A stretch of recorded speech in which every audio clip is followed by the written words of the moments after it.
I am an Instagram boyfriend, but now that rolled chicken tacos are back at Taco Bell, Son's had heart hands. my hands are tied. Let's just enjoy this moment. Take the picture. Rolled chicken tacos are back with your choice of dips, only at Taco Bell.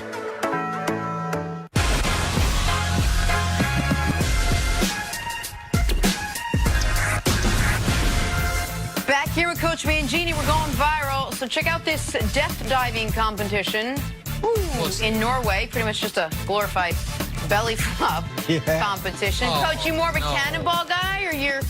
Oh, you are. Oh, look at Coach. Belly flops. Tattoos nice, and everything. Nice ink, Coach. All tatted up, smiling. Look how he posed. He found a camera, posed for it. What am I on a cruise? There you go, Coach. Yeah, you're on a cruise. I'm on a definitely. cruise. Look at all the people in the Tatted background up. staring at you, laughing. You're also on, I got to imagine that's a Disney cruise. A lot of children there. And the only thing they do on cruises is like belly flop. Yeah. Yeah. That's what you're about to do. All right, There you great. go, Coach. I just might warn you, that looks like very shallow water. So just in the future, as the resident woman on the set who's worried about everyone, please be careful. Look, that kid is just sort of standing. Well, How about again, getting some sun? this is where I do feel a responsibility, not as the resident woman on the set, but as the resident, I don't know. Human? Yeah, on the set, logical person. It's a fake photo. So there's no safety. Wait, it is? It's a still image taken from the internet with Right. Coach's face I thought- put on it. I'm never sure. At no point was Coach on that cruise. Or Did belly. Coach have that body hair or tattoo situation? And was he doing a belly flop in a kiddie pool? Point taken. I appreciate your concern, though. And so does you. Coach. Because Thank Coach wants to you. make sure he's I safe. want safety first for me. That's awesome. All right, coming up next, we're going to prove that those aren't really your tattoos. Back to the big story of the day. The Carolina Panthers have fired head coach Ron Rivera. Rivera, who coached the team since 2011, including the loss in Super Bowl 50, just couldn't navigate a tough 5-7 season plagued by an injury to his star quarterback, Cam Newton. On Instagram, Cam wrote, "This one hurt deep."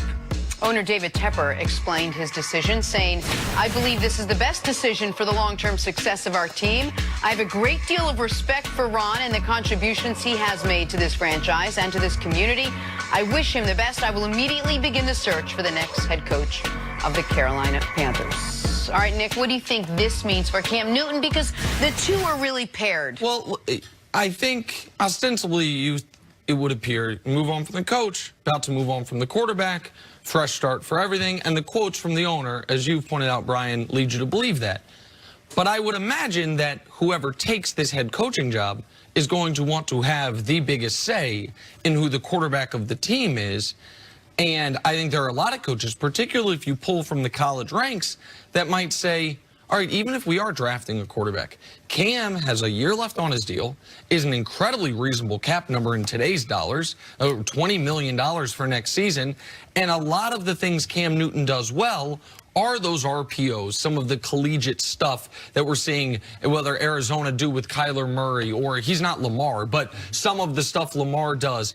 And so why don't we wait and see what this final year of his contract, Cam Newton, would look like in a new offense, with a new coaching staff, with a healthy foot and healthy shoulder for the first time in a few years. So I do think the window is at least slightly open for Cam to stay with the Carolina Panthers. Now, I don't know if Cam wants to. The way, I mean, if you're Cam Newton, you're the best player in the history of the franchise, and they have been essentially pushing you out the door because you got hurt.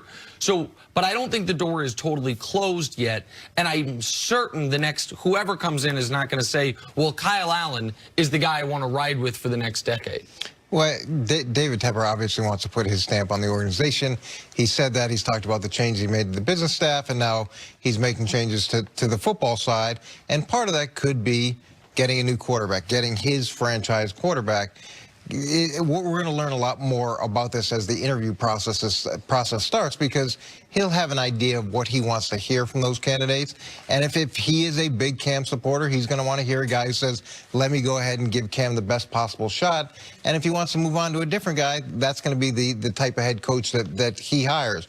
I don't think it's done for Cam in Carolina in terms of it being a certainty.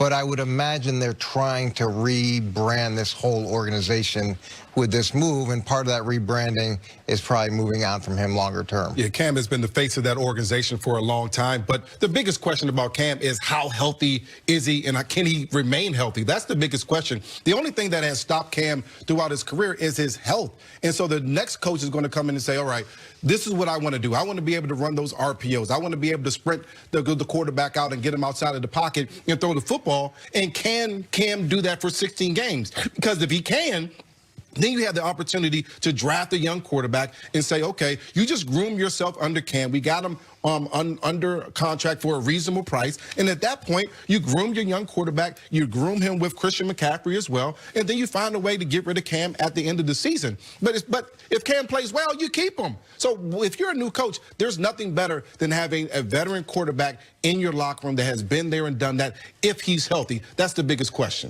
The only thing that I'd say, if you're going to try to go to the Baltimore RPO, heavy run, quarterback run system like that, when you're Cam Newton, you're not interested in doing that. That's not, you're making $19 million next year with a chance to make significantly more. You're not interested in carrying the ball 20 times a game, and especially after you had a history of injuries, that's the last thing you want to do is be put in that position. If you're going to run that system, you need to go get a young guy that's willing to do that and put himself in, that's in that just situation. We're all assuming that he's going to recover fully from this Liz Frank injury and that his shoulder is going to be 100% fine, and that whatever tinkering they did with his throwing motion is suddenly all going to fall into place. Those are a lot of ifs to see if you're going to get the same Cam Newton or even close to the same Cam Newton who's willing or able to run all the RPOs. But my question is, how does the timing work out with all that? Are you going to have time to know whether he's healthy by the time you get a new head coach in, by the time the draft rolls around? I mean, there's a lot of things that have to fall into place. Yeah, but you said we're all assuming something. I'm not assuming any of that. Well, I'm reading the NFL and the world that exists where Nick Foles gets $88 million on speculation. There are the known quantity quarterbacks in this league are never available. The last one that was Kirk Cousins, and he's a slight known quantity, and he got a fully guaranteed contract. Why? Because you never have a guy that you know is healthy and at the very least above average that comes available at this position. So yeah, there are some assumptions that are baked into these things, and I think Coach is right. I think the best point was, yes, the next head coach is going to get to pick the quarterback, but the next head coach might be picked based on his thoughts on the quarterback because it's going to be communicated in the interview process, and that's a really good point that I hadn't really thought about it crystallized that way. I also think the next head coach, if I had to bet, is not going to be as good or as successful as Ron Rivera. Ron Rivera's there for 9 years. I would argue they underachieved twice. The year after the Super Bowl, where they had a clear hangover, Cam was not as good. They won 6 games. The one other year they underachieved was in between 12 and 15 win seasons when they went 7, 8, and 1. And even that year, though, they won the division and won a playoff game. You find me the year where, like, wow, Panthers weren't good enough. They were a 1-win team that then won 6. They then improved to 7. Then 12 wins in a bye. Then the 7-win season I mentioned. 15-1. The 6-win season I mentioned. 11-5. Last year they're 6-2. And Cam gets hurt. This year, Cam gets hurt. There's not, and they still have won 5 games. They're the only team that hasn't had consecutive winning seasons since 1995. And how many winning seasons are there total in that list? There's 3.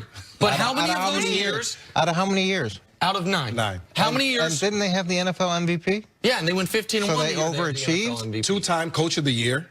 Hold on, but what year? I mean, look, I like Ron Rivera too, but when you treat Jason Garrett pretty harshly for the mediocre season they're having, but yet a 7, 8, and 1 where you go to the playoffs, like, oh, yeah, but Jason Garrett does not get criticized for the 4-12 year when what happened? When his quarterback got hurt. You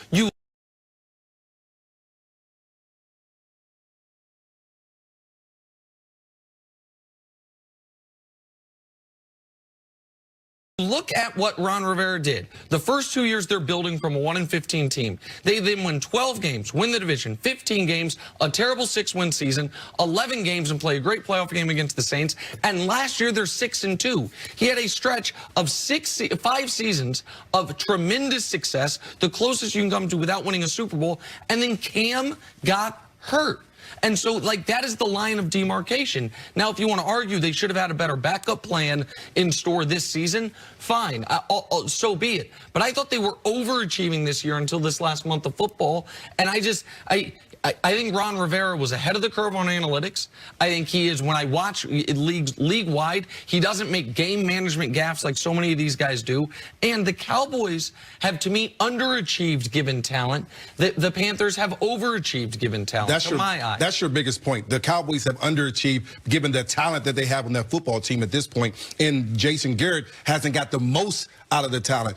I would argue that Ron Rivera got the most that he possibly could out of the talent that he had there in Carolina. That football team was a good team. They had the injuries. You talked about the injury to the linebacker core as well as the injury to the quarterback. Both of the quarterback, the head of their respective side of the ball. Those are big issues for those guys in Carolina. Ron Rivera was a good coach. He wasn't able to win those big games. But he didn't also have any special players on his offense besides Cam Newton and, at this point, Christian McCaffrey. Well, you do have the NFL MVP. That's a pretty special player in the hierarchy of special players. And I'm not trying to kill Ron Rivera.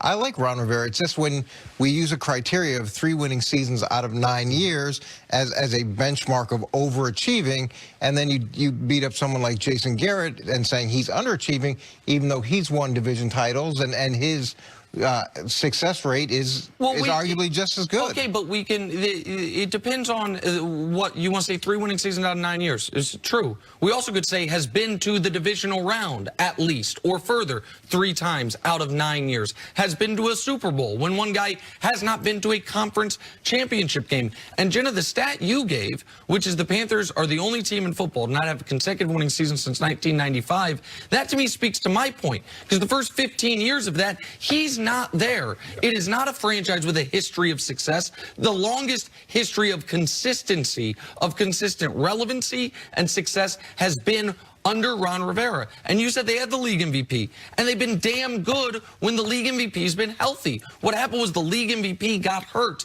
You can't justify